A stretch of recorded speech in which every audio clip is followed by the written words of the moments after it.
Hello and welcome to the Catching Up podcast with Ananya and Katrina, two college friends who are doing their best to keep catching up while pursuing their goals and dreams.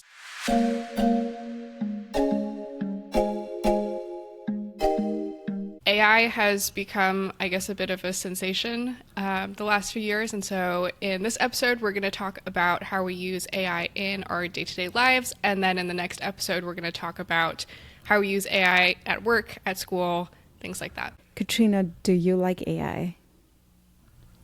Yes, I do. Are you scared of AI?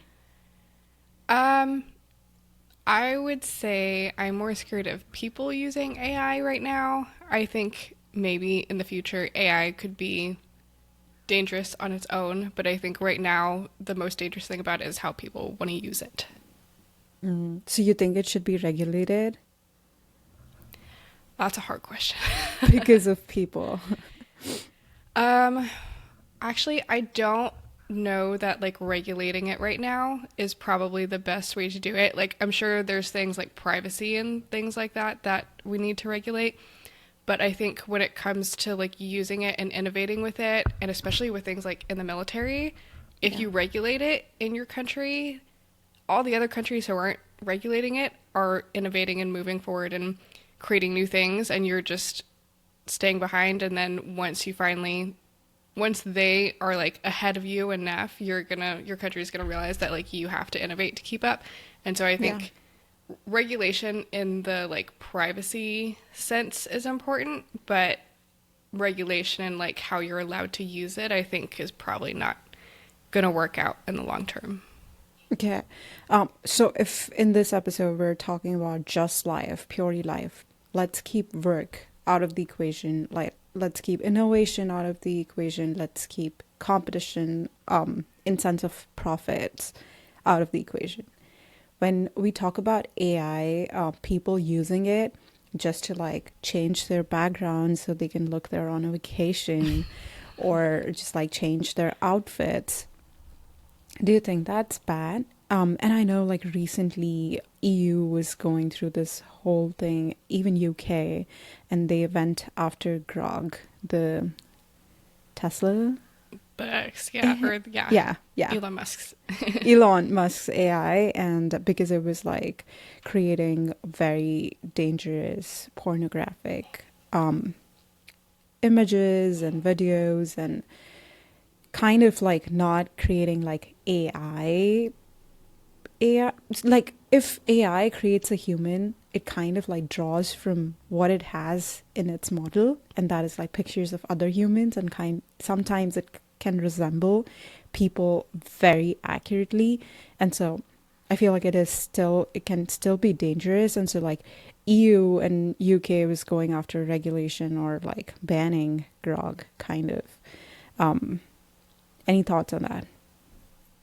Yeah, I think that goes back to what I was saying about like AI is dangerous because of how people use it and like the people that use it versus like AI itself being dangerous. Yeah. And I think in that case, like it should be legislation on what you're allowed to do with AI. Like you can't create pornographic images with AI. Like that should be the law versus like Yeah. you can't use this model that can do all these other things because somebody used it for bad intentions. I agree. I completely agree with that. My exact thoughts. I feel like it's more the humans who are limiting what we can do with AI because of them using it poorly sometimes. What are your thoughts about AI being able to like create paintings and very real art and replacing kind of what artists do, or do you think it cannot replace artists at all? Honestly, I don't know my thoughts on that because like I'm not like an artist.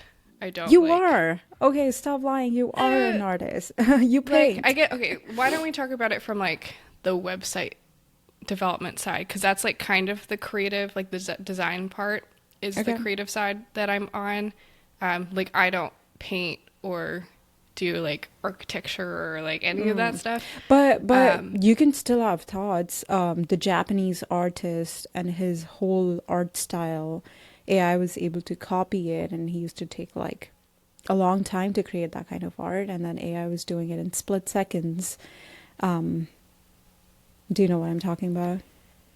No. Is this The studio, I don't know how which? to pronounce it. Studio Ghibli? Oh, yeah, like the anime. Yes. Okay, I didn't know about that, but that would make sense. Like, I don't know.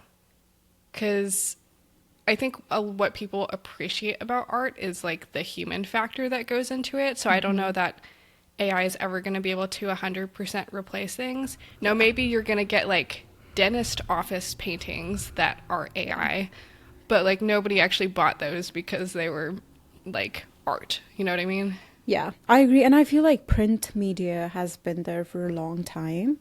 And there's been a lot of art that's just like print media out there. And it's like cheap and quick. And you go to like Michael's or Hobby Lobby and you can find that kind of art. Yeah, But it's at like the end scrapbook of the day, paper and yeah, yeah. At the end of the day, it cannot replace the original work and the signature. And people who value art, who are going to spend that money to buy that art, they would understand it always. Um, yeah, I think maybe just kind of like speculating is that the more we have AI in art, I feel like artists might start to differentiate themselves by having mhm. a lot more physical products and Yeah, like the materials and the textures you use versus like AI can do digital and maybe it can help you kind of like plan out things and brainstorm, that but is like right now it excellent. can't The do the physical texture. part. Yeah, Yeah. I love it. The texture is great. What about the 3D printers? Um in terms of art, I don't know how much I have considered Mm. those art. Maybe some people are gonna get offended at that. I guess like if you're doing sculptures and you're like designing sculptures or something Yeah. and like making that into, It'd be cool, honestly. yeah, I guess Chat AI could, GPT and 3D printers. yeah, Yeah. yeah, And I also feel like art has no end. Like there's always more to create. Like it's a really big world and there's always so much more to create. And what AI can create is what's already there. What we yep, can create is unimaginable. yeah, And it's good that we're pushing those limits now, if anything. yeah. And I think it'll just like, I don't know, my like general thoughts about AI is like, I don't think that it's gonna make tons of jobs go away. I think it's just gonna like mostly enhance what people are doing. Hmm. Especially in things like art and stuff where there's a lot of human creativity that goes into it. I feel like Yeah. AI just can't match that. Like Match maybe we'll it. get to a point where it does, Yeah. and then hopefully none of us will have to like work or something, and AI will do everything for Yeah. us. I would like the part of AI that we don't have right now is I would like AI to like do my laundry and wash my dishes and like do all the basic chores, like physical chores that I have to do because we don't have any technology to do them. And I would like it to do that for me instead of my job or my art or whatever. Yeah. I don't know. I just feel like um because AI is able to do like a lot of tasks, even our job, like it's like freeing up space for more innovation that we need now because we've been Right. saturated for a little while. But we can talk about it in the next episode. I also think AI is great that it's so accessible. It's not that expensive. There are free versions out there. And so everyone can use it. And it's such a, I'm not going to say it's such a great educational tool because everything it says is not right. But I think it's decent enough for people who cannot afford to go to school, or who do not have that level of technical skills. AI can help like get them a good level of understanding of something. And then I was recently talking to someone, she's a CEO at an AI firm, and she's like, all of their focus is making AI culturally adaptable. So, like regional languages, understanding the how cultures vary and being able to adapt to that, I think that is so excellent because I come from India and not everyone is super educated, but everyone's super smart. And I love it that AI is making everyone like push their boundaries and do things. And just a degree not holding them back because now they can like chat GPT things or like figure out how to do things on their own. So I feel it's a great tool in that sense for people who don't have all the education. It can like translate the textbook knowledge into the regional languages and also be available for free. Yeah. Yeah, I think we talked in like another episode about we were talking about like how social media was free and like that kind of gave people an outlet to, grow their Small business or businesses. yeah, Yeah. things like that. I think AI is very useful for like small businesses because you can get so much productivity out of like $20 a month on ChatGPT or Claude or Gemini or whatever, Yeah. and not have to have the resources to like research and hire and like do all of these different things that like the big companies can like invest in. You can basically Yeah. whittle it down to that. Yeah. Yeah. And also very, I know a lot of people say that ChatGPT shouldn't be used for therapy, and I'm not arguing against it that it shouldn't be used, that it should be used for therapy. But I feel like people who don't have money for therapy, and when they're in the moment and when they really need someone to talk to, but they also need to be that anonymous source or like somebody who doesn't like somebody who's on their side and doesn't throw like, hey, you shouldn't do it and we love you and this and that, but like someone neutral. I wouldn't call AI neutral, but like, but just someone in that one moment when you need someone, AI being there. I think it's becoming a big factor of like emotional support these days. And I think that's great if it can like become something medically um, allowed and sponsored to use AI for therapy. I think that'd be so cool because not everyone can afford therapy, but also not everyone is comfortable going to therapy or like reaching out. And AI can be really beneficial for those people. Yeah, I have a couple thoughts on that. Yes. First one is that I think the good thing about it is like AI can be very objective and you can like Hmm. prompt it to be whatever you need it to be. Yeah. And so like instead of maybe having to search for a good therapist or something, or like if you just like have an issue you want to work through and you like just want the facts, like you Yeah. can go to AI. The other thought that I had on that, which is more of like a question as well, is like how private are you with your like personal life and not like personal information, but just like your I don't know, your life with I wasn't that AI. private, but I feel like with time I'm becoming a lot more private. Um, I haven't changed the amount of things I do, but I've stopped broadcasting about it or like telling everyone everything. I've realized like there are different people for different reasons in my life. Um, and it's okay to have that separation. Like, not everyone can be everything. And how much of that like do you share with ChatGPT or whatever AI you use? Do you when you're working, I guess, do you use it for therapy? And then if you're ever using it for something in your personal life, how much about your personal life do you share with AI? Because I feel like for me, I'm like very hesitant to like tell it my Mm, thoughts on anything or like, because to me, it's just not a person, it's just a source collecting data. yeah. Do you have a And part of me therapist? is, Do you have a no, therapist? not at the Oh, moment. I've like done okay. therapy, but Okay. I've never yeah. done therapy. I don't have a therapist. Um, so I do use ChatGPT quite Okay. often. Um, I like to go to incognito mode. when I'm like asking chat about my life and like what should be the game plan. That's my usual go-to question. Like, what should be my Yeah. game plan? Like, what's next? Like, help me move forward. I want to like just move forward. Um, and I like to go in incognito mode because sometimes it answers based on my previous chat history.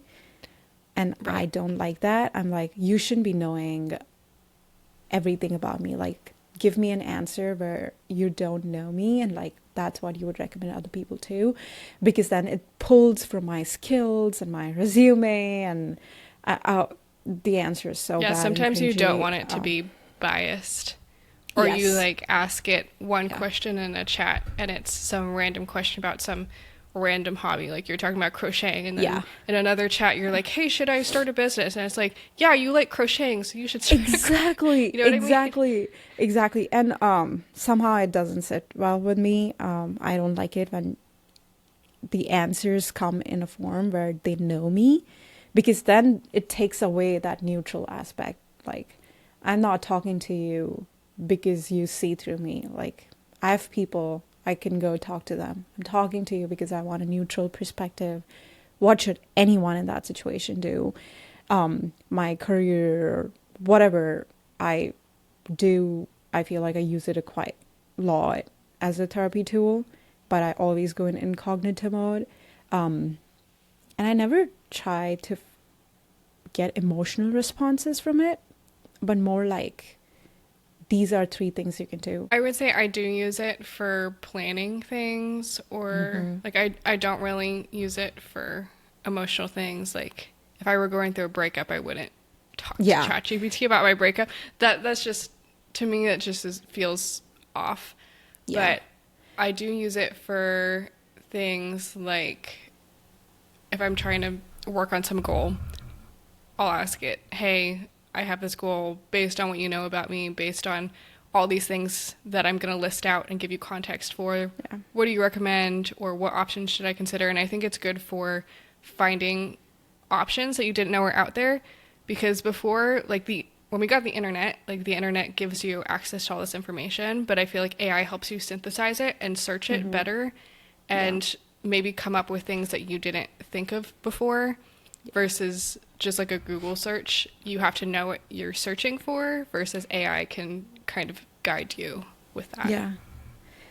I have used it for other purposes too, and I'm Other like, purposes. other purposes as in like breakup and stuff. And I'm like, am I wrong? Do I need to change? Like, and it has done a very good job, like telling myself, I don't know if it's a very good job, but like helping me understand why I reacted a certain way, and like kind of like tie it down to personalities, and um like, this is what you want to achieve in life, and that's why you kind of have certain qualities that you need to have to achieve what you want to have. And I don't know, it was like kind of a relief, like, I'm not weird or wrong, like I'm just different, and different people are gonna see me differently. um and like, I feel like to be seen is a basic human need, and sometimes when you can't find it around you, um that's when I go to chat and I'm like, hey, what's going on? Like, am I doing something wrong? And Maybe I I've think it's used it easier completely as a therapist. and I think But it's maybe done a it's good job. easier if you have maybe it's easier if you're looking for feedback and you can get it from AI, which isn't a person, and you Yeah, don't it's like different receiving feedback that yeah. feels very objective versus feedback from a person and you're like, "Oh, like what do you mean by that?" You Like hate getting me. Why, offended why would you and say that? Yes, yeah, and yes. taking it I've personally like AI doesn't is not personal. exactly. It's like, no matter what you say, like, I wouldn't take it to heart, because I'm like, I can just say you're dumb. You don't know anything about me and move on from there. And Yeah. also, it's easy to move on when ChatGPT says something because you're not emotionally attached to them. Yes. But there are very personalized AI that's coming that people are going to be attached to in the future, I believe so. I don't know how it's going to Yeah. play out. Yeah, I don't know how it's going to play out, or would it even like take out why AI is such a good therapy tool if the personalization happens? Because I like it because it's neutral. And I can just Yes. like go to incognito mode and it doesn't know anything about me. And you can also, one thing I found is I use Gemini a lot because I have the free student plan Mm. still. You And still do? there's, yeah, they had a free plan that you could sign up for like a year ago, and you would get a free year starting in like June or July, and the Mm. free year was that year after. So, like, even though I graduated in May, I still Yeah. have had access to it. And So is that your I favorite AI? Or just because you're using it more, you're more comfortable with It's the it? only one I really use because, like, we use it at work, and then I have the free version, and I'm gonna use the free one until I can't have it anymore, and then Yeah. I'll pick which one I want to use. I would Okay. say Gemini does kind of get you because, like, they give you the free version, and with the free version, you get the free storage and Yeah. all that stuff in your drive. And so now that's like, ooh, I need to go through and clean things up before I move to something else. I would say I think based on what I have heard from other people about the ones that they use, I think Gemini may not be like the best one. Like I think Yeah. it's probably What more What like do you think is the best one? um I think I want to try Claude Yeah. once I've this is tried up. I would Claude. say I feel like it's just like different AI tools are doing better in different areas. And the best way to go about it is just like, what are you doing? Thinking about that. And then like switching it up based on the task and need. But I use ChatGPT for all. I was hooked yeah, I because of think the free version, and then I can't. Like, I have a hard time using something else, but I've tried using Claude and Gemini, and I'm like, kind of giving the same results. Let's go back to what we're used to. yeah, and right now they're like kind of with like the Super Bowl ads and everything, they're kind of splitting up and becoming like big competitors, and so now I feel like it's going to Mm, become the like Android versus Apple kind of yeah. thing where it's like Yeah. ChatGPT versus Claude. And But Google uses Gemini, correct? yes. I do use I do use Gemini too because I'm always it's like a split between using ChatGPT for AI and then using Google for AI because sometimes Google does a good job too and then you can see the AI response and then all the other things. So that's good too. Well, this has been a good quick conversation about using AI in our own lives. And in the next episode, we are going to be talking about how we use it at work and at school. And we are looking forward to catching up with you in that episode.